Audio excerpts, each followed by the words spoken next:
அருமையானவர்கள், இந்த நாளிலும் அவருடைய வார்த்தை நன்முகத்திலே கொண்டு வருகிறேன். அற்புதங்களின் மாதத்திலே அற்புதங்களை வைத்து நம்ம அநேக நாட்களாக தியானித்து வருகிறோம். இன்றைக்கும் கூட நான் சொல்லுகிறேன், அசாத்தியங்களை சாத்தியமாக்கும் அற்புதத்தை உங்க வாழ்க்கையில செய்ய போகிறார். அசாத்தியங்களை சாத்தியமாக்கும் அற்புதம். இதெல்லாம் நடக்காதுங்க, இப்படியெல்லாம் இது வரைக்கும் நடந்ததே இல்லைங்க, இன்னைக்கு நடக்கும். அதான் அசாத்தியங்களை சாத்தியமாக்கும் அற்புதம். ஏன்னா இந்த தேவன் அசாத்தியங்களை சாத்தியமாக்கும் தேவன். நீங்க ஆபிரகாம் வாழ்க்கையில் எடுத்துக்கோங்களேன்.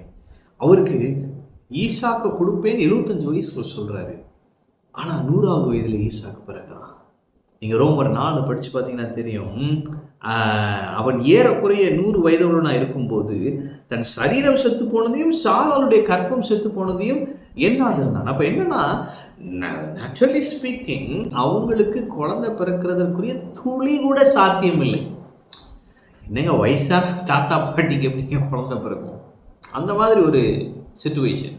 ஆனா கர்த்தருடைய வார்த்தை அது ஜீவனுள்ள வார்த்தை, அது ஜீவனை அருளுகிற வார்த்தை, அசாத்தியங்களை சாத்தியமாக்கும் கர்த்தருடைய வார்த்தை.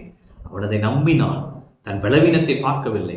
சாராளுடைய கற்பம் செத்து போனதை அவன் எண்ணவில்லை. வாக்கு தத்தம் பண்ணினவரை நோக்கி பார்த்தார். அவன் நீங்க எபிரேயர் படிச்சா அதெல்லாம் இருக்கும் பாருங்க, 11 இருக்கும். வாக்கு தத்தம் பண்ணினவர் உண்மையுள்ளவர் என்று எண்ணி கற்பந்தரிக்க பலனடைந்தாள் என்று. அப்படி நான் சொல்லுகிறேன், அசாத்தியங்களை சாத்தியமாக்கும் தேவன் உங்க வாழ்க்கையில் அற்புதங்களை செய்வார். அசாத்தியங்கள் சாத்தியமாய் மாறும்.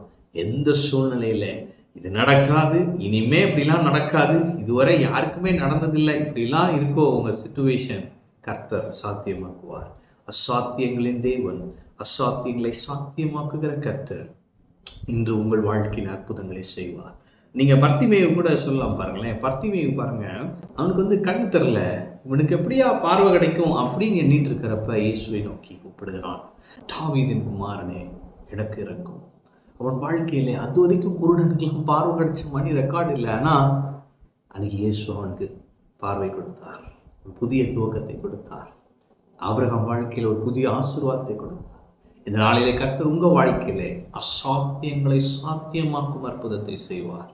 பெரிய அற்புதத்தை உங்க வாழ்க்கையில இன்னைக்கு அனுபவிப்பீங்க. அது ஒரு பெரிய சாட்சியாக இருக்கும். ஆமென். கர்த்தர் உங்களோடு இருக்கிறார். கர்த்தர் உங்களை ஆசீர்வதிப்பார்.